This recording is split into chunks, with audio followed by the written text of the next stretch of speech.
It's Tuesday afternoon. This should help everybody on the left and the right. You know, these are just thoughts that I have. A lot of research, reading, and news. Before I forget, I never mentioned this one. Well, let me start with this one. I mentioned there were a few comments I made on Facebook the last month, but I criticized the BBC. I think I mentioned that on one of these videos. But I criticized them because I put BBC and I basically said you should put a note on those telling people that it's not legitimate. The note that Facebook puts that says this is not legitimate, and we fact checked it.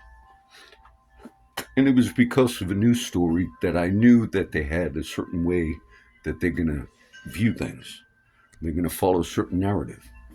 And I felt, even though they sincerely hold that narrative, that it was dangerous. And it was dangerous to the Ukrainian soldiers in the long run by overlooking what was going on. The next day, the BBC, and I think I made the comment on a Facebook comment, they did 100% turnaround on their reporting. I would not think that they read my comment, but I think I put BBC. I know I put it in the post, so maybe they did see it. It was the only time I ever read a different narrative from them, which I feel is the correct narrative. And I was amazed because it was the next day, and it basically covered what I felt was really going on. They have never done that before in all my reading of BBC and the other sites. So I thought that was good. And it made me wonder if they had seen it, but I wouldn't say it was because of that. It came to my mind as I study all of the different tech. Uh, the man that did FTX, which was a cryptocurrency, Sam, not Sam Altman, but either way, it was the famous cryptocurrency business called FTX. And then it's been covered in the media. Tech people covered it a lot, but even the regular media. I knew from the beginning that there was not a rabbit hole or whatever, but everyone that commented on that, I think all of them missed it. FTX, and if it's Altman, Sam Altman, but it was the rise of the cryptocurrency and his business associated with another one was like one of the ones that were taken off. But there were others like that as well. But his was really making it to the rise. Now, his view was there's a term they used for it. There's a lot of people that hold to that view, and it was effective altruism, meaning something like that. You make a lot of money, but you use that money for good things.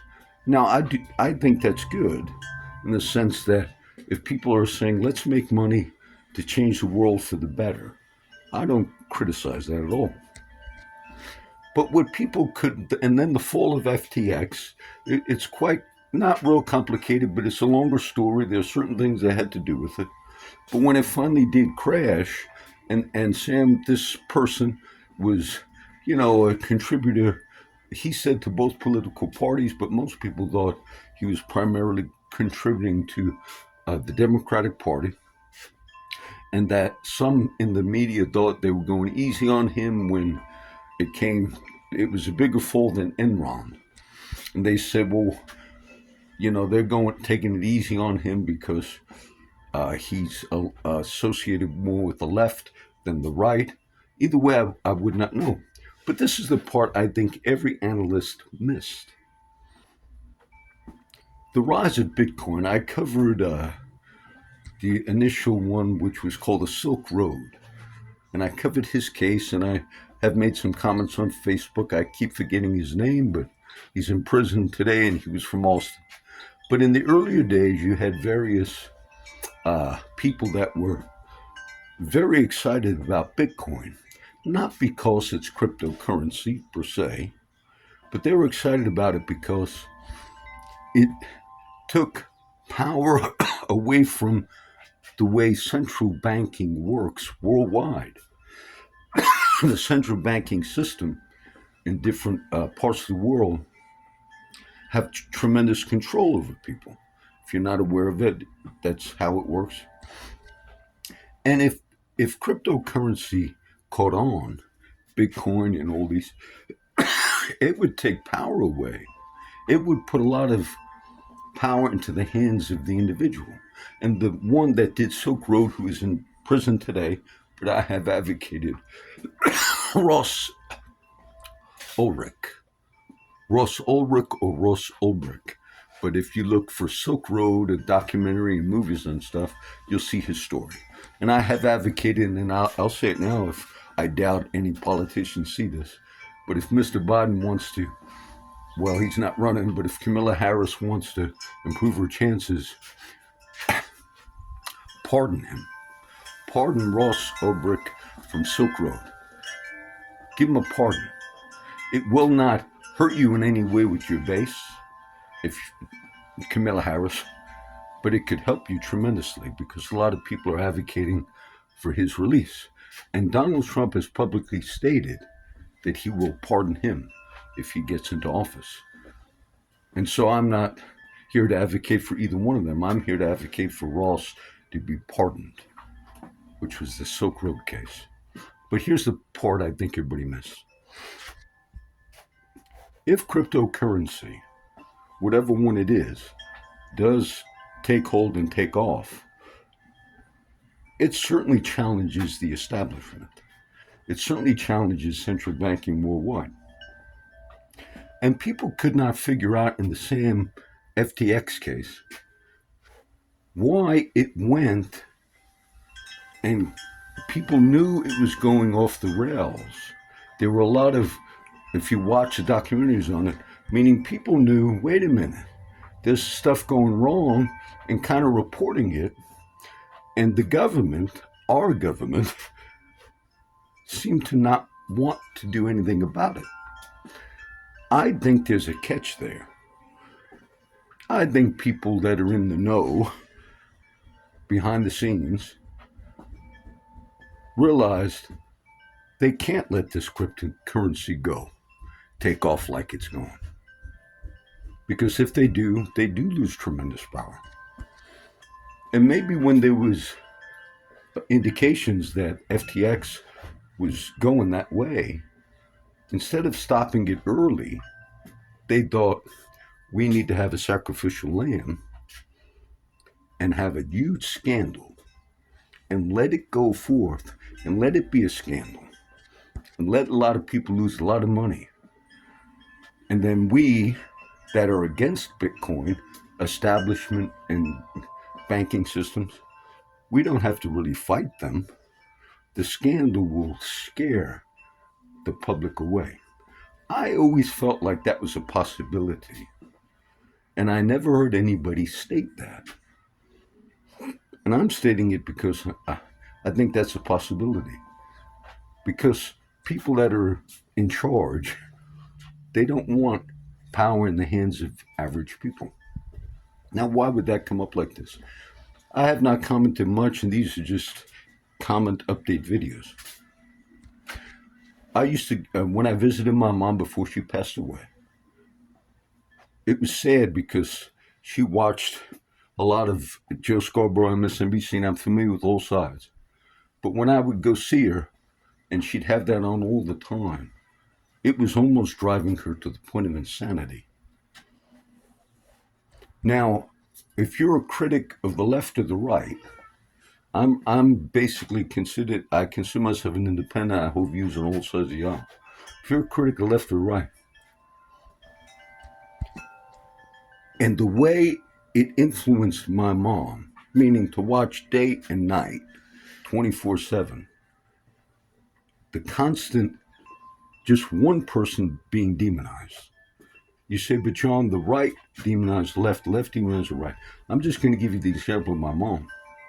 it drove her, if she had the chance to get her hands on Trump, I think she would have done. What role does that play in all of my what I think Blogger did? And this is part of the whole idea. I have many posts and many sites all over the place, but I had one page that I use personally to quickly post to. I have it written here, and I call it the catalog scroll page. But I never changed the title of it because that used to just be links to sites page. But on that page, there might be 20 or so sites. Now, most of those that are on the right of the aisle or conservative sites are accessed by me going down that page and posting. But those are not all my sites. There's about 200 sites. I'm on many ultra liberal and conservative. I'm on them all.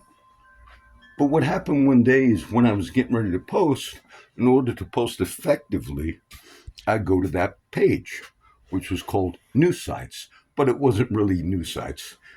I just never changed the title. Eventually, it just became my catalog scroll page, where I just went down and clicked quickly. They must have came across it because when I was getting ready to post one morning the last few weeks, I clicked that quickly, and it was gone, as well as many other the pages or posts were gone. So I realized I missed my. There's also China and Japan and a few others on that particular page, but that's very limited page. That might be 8% of all of our sites. Well, whoever runs the company that looks at blog, they thought, oh, this is his new sites, and they saw some that were to the right of the aisle. But they didn't see all the ones to the left. I'm on Tribble, an ex person who is very left to the, not center, but left to the, I'm on Tribble. I'm on very ultra liberal sites as well as ultra conservative sites because we're speaking to. But it was that which they seen, I'm assuming. And as soon as they saw something like Trump's side, Truth Social, I'm on that one. I'm all of them. They react. It's not about business anymore. It's about their radicalness. And I got to be honest, I'm on the conservative sides. There are things I said that people might not agree with. Very liberal on immigration in the sense if I advocated it was a Christian view. But they don't. I've never really had those react the same way the other side reacts. And so in the Trump assassination attempt, that really is a notable mark in history to have a presidential candidate attempted to be assassinated. Now, if that was on the other side of the aisle, you would never have heard the end of it. And I think rightfully so, you should always have, that's a major thing. But the media had tried very hard to play it down and to even criticize it, to say it was not true and all. The young boy that did that, who was killed that day by the Secret Service, he had political views. I read the news. So he had political views. But there was a report, it might have been CBS, who's normally balanced, but I remember a report, and it said it had a Democrat or Republican political worker that works the streets where the home of that boy was. And this reporter interviewed like the Democrat committee person for the neighborhood where the boy lived and said, do you ever remember seeing any political signs in the grass in front of the boy's house? And the political lady, she might have been a Republican or a Democrat, she said, I swear I've never seen any political signs put up in front of the boy's house. And then they interviewed a few other people. They said, we are honest. Well, I'm sure they're honest. The narrative they wanted to give you was this could never have been politically motivated. this young boy who attempted an assassination on Trump, they were trying to give you a narrative. It could have never been politically uh, inspired because we swear we never saw the political signs. How do young people in our day express their views? I have a neighbor that happens to have a political sign up, but that's the old days. You don't convince people that a young 20-something-year-old kid has no political views because you never seen him putting a sign in front of his house. Okay. Not too long after that, it's in the news, I don't remember the name. There was an older man. He was like 89. He was putting up a Trump sign in his yard. And a young boy, maybe the age of the one in his 20s that was killed in the assassination attempt of Trump, another boy, this is just news I'm reading over the years, he saw the man putting up a Trump sign, and he was riding, I think, a quad. I've ridden those before. I think he was on a four-wheel motorcycle, in the neighborhood. And the news reported that he yelled at the man like, "That effing sign," and that the man kept putting it up. Now, tragically, this boy ran that man over, thinking he might have killed him. I don't know if the man died, but the news article was, then the young boy in his 20s who ran him over because he put up a Trump sign went to his home and killed himself. Okay. What role did this whole political bias or mindset play that also infected my mom? Because she heard it day and night for years. Of course those play a role in our society. What role does it play when a company I've watched some wonderful documentaries on Silicon Valley, on tech and all of that. And there's some excellent ones, but the original rise of tech and Steve Jobs and the computer, the early days, they were all primarily liberals. And Jobs was influenced by Dylan music, though he was a little bit later than the group that was really protesting Vietnam, but he held to that ideology, and that's fine. So they were all pretty much, very much liberal, that were actually saying if computers take off, and they did not know the rise of the internet the way it would become, that it would give the person a voice, and truly it does do that. Now, when those things affect the way businesses operate and function, then you're not really functioning on a business model at all. You're just the same people that are caught up.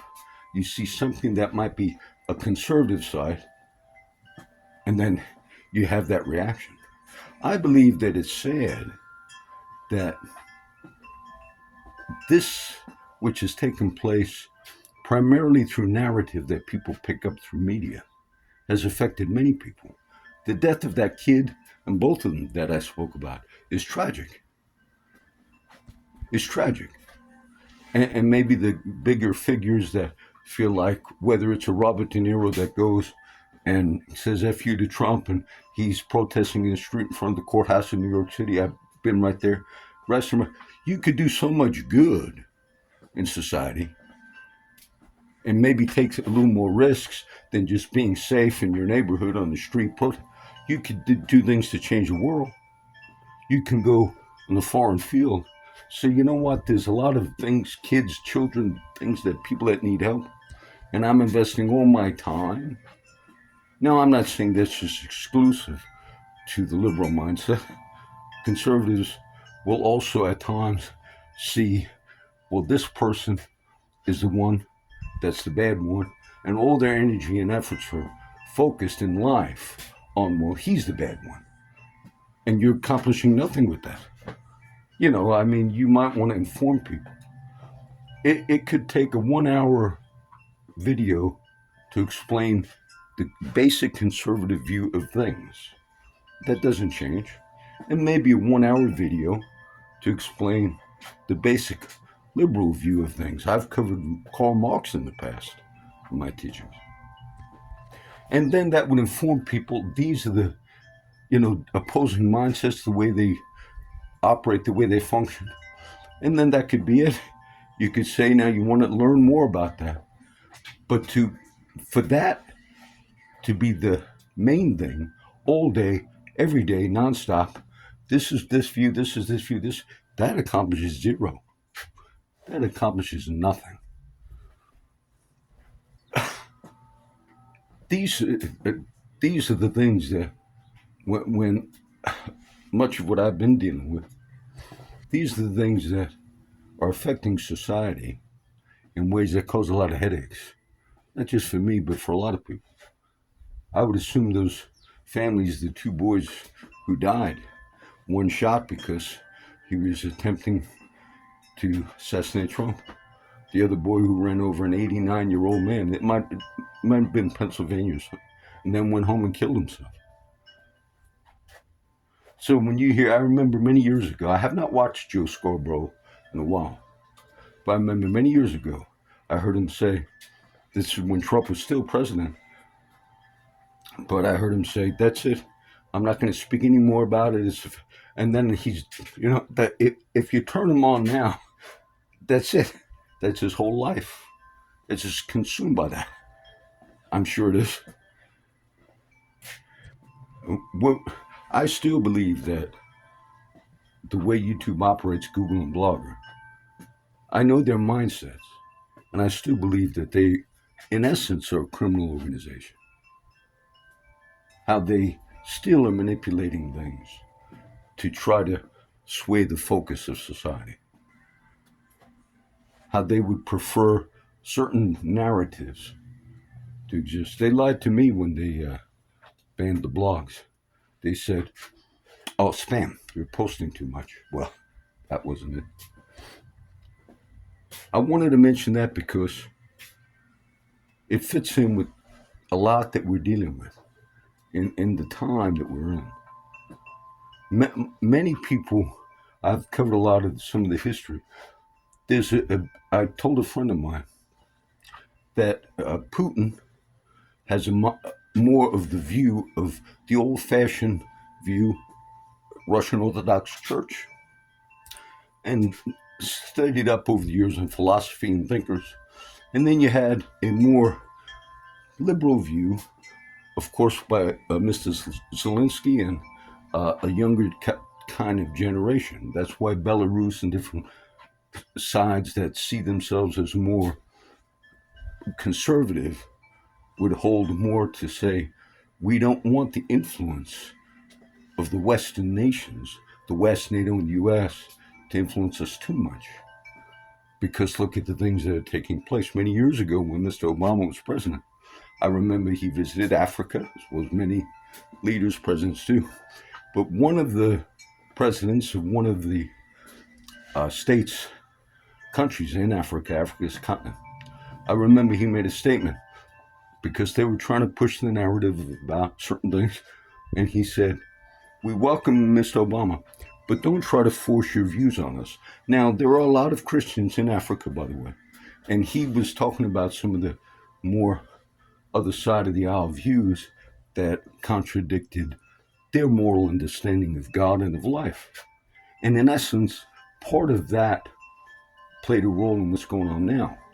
Meaning, if you read up on everything, one of the main things that caused Putin to begin doubting the West, begin doubting everything we ever said, was there were a few times where we made certain agreements, and some were written down. And then there was an overthrow of a particular leader, a certain area, and Mr. Obama at the time, I forget which leader it was, but he did tell Putin, we're not going to back the new leader through a particular overthrow. Now, this happened in Ukraine, but it wasn't Ukraine. It might have been Ukraine he's talking about. He said, but we ask you to just agree with us, sort of like an ally at the time. And then later, we're not going to justify the coup. And then Putin's statement was, After it happened, he was waiting for the U.S. to keep their promise. And he said they broke the promise. And if you read some of the statements of Putin, he said, and they even break their promises to us that are in writing. And so there is a history that caused Putin to say, I can't trust the United States, whether they say it or whether they write it. And if YouTube has taken off a video from the great film writer Oliver Stone, they took it off it's been off now for a couple of years. I did not watch it, but I read about it. Oliver Stone made a video that was very popular, a documentary video. I've watched many of his documentaries, and they're well done. But it was about the coup in Ukraine that the United States basically did in order to get rid of the pro-Russian president. Now, that narrative, YouTube and others did not want you to see, because this was by Oliver Stone, and in essence it said the removal of the pro-Russian president of Ukraine was a coup that was done by the United States of America. That was the history of it. Now, this is not to condemn Zelensky or Ukraine or anybody, but that being a part of it would later say, what role did the West play in where we're at today? I am not against Mr. Zelensky. I'm not against anybody. But there were things that the narrative, you never hear that. And so anyway, and YouTube removed it. I'm sure the government has put a lot of pressure like they did on Zuckerberg, who admitted, in a letter recently, he said the reason we removed a particular story about the laptop of Hunter Biden, and he said, frankly, in the letter, because the government, the president, and the people that were in the political parties contacted us and lied to us and said it was a fake Russian story, and it wasn't. Now, once you began using, I've spoken about this before, once you did a demonization, which took place over a few-year period, a demonization of Russia and a lot like Russia bad. The U.S., time of the war, had to depict the Japanese in a very negative way. And there were propaganda videos showing them as cockroaches during World War II. And I watched a documentary on World War II. And it said when the U.S. finally, most should know the history of World War II and the Pacific Theater, and when the U.S. had some Okinawa and Guadalcanal, and it was a terrible, a lot of deaths. And this was the war where after Pearl Harbor was bombed. But in the documentaries, it said when the Americans finally, Japan surrendered, signed the surrender, that they went to a few of the islands where the Japanese were still staying, and that they were jumping off the edge of the mountains into the water, killing themselves. As I watched the documentary, the American soldiers obviously didn't want that to happen. And in the documentary, it said the Japanese were so, propagandized against the United States that that's where they were jumping. But as I sat and watched that, I thought, we just dropped two first hydrogen, nuclear bombs in the history of man on Hiroshima and Nagasaki. But yet the documentarian and even the soldier who made that statement that was documented in there that said we were there to help them, but they were propagandized against us, the United States, so they and their children were jumping off.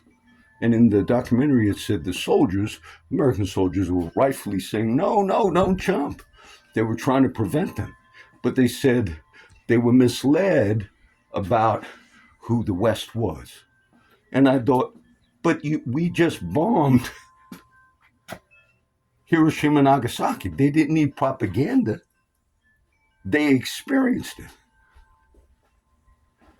So this is just a general talk about how this has affected people. You know, for people are manipulated in society. I don't think it's good or healthy at all that the media narrative in the last 5, 6 years has is played a major role in young kids in their 20s trying to kill people and run them over and stuff, primarily because of the demonization of a political side. And I'm not saying one side is the right side and the other side. It's the primarily 90%, if you will, of the media, print and broadcast, does indeed hold the liberal view. Most people would understand that. And hopefully good reporters can do things without bias. But I would say, like my mom, it would when I made those visits before she passed away, it was a rant day and night with that MSNBC Scarborough and all on, constant. And that's how she passed. She eventually died, my mom, from COVID or COVID-related stuff. But to see how that caused almost a dementia in her. And this is a big part of what I think many of the people who are attempting to say we are doing the right thing with our media companies and all. Well, many of them, the majority of them, hold a very liberal view. And if they think there's something we can do to help our cause in some way, and so it's sort of that way. But this is no going back on the illegal videos that YouTube has on their platform as of now. And will you take down Google? Of course not. But the day for huge, shaking is on the way. I just tell you that. The day of the dot-com bubble, if you remember, that day is on the way. There's a day, at hand that's going to affect the West. My general view as a Christian person, the day, if you will, the day of judgment is at hand in the broader spectrum of things. The day of judgment is at hand. Many people that know the behind-the-scenes things that are taking place in the current war, Russia, Ukraine, but there's others taking place, understand that there's a huge ideology behind it. And Putin and the mindset is the idea of the Orthodox Christian older view and moral. The other side says we're the different type.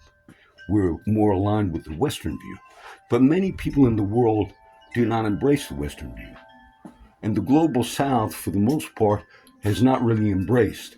The United States tried for about a year or so to convince the South, get on board, that we're all going to, in the world, not just NATO, but the global South, we're all going to come and have one view against Russia. The other country that Russia met with recently, last week or 2 weeks, it was Brazil, China, and India, Modi of India. But the global South, as well as somewhat India, they're not holding the same view. The West wanted to build a narrative that said, this is like the Winston Churchill days. This is like the days of, and that narrative was not grasped by many. Many said, we're not seeing it that way. The ultimate goal, the war went on too long and much further than Putin wanted. His goal was to just go over in the beginning, go over the border, do a little bit, and then try to force the West to simply come to an agreement that Ukraine would not be part of NATO. That was the initial goal. Zelensky had the right to fight back the way he did heroically, but that pushed it all the way to where we're at today.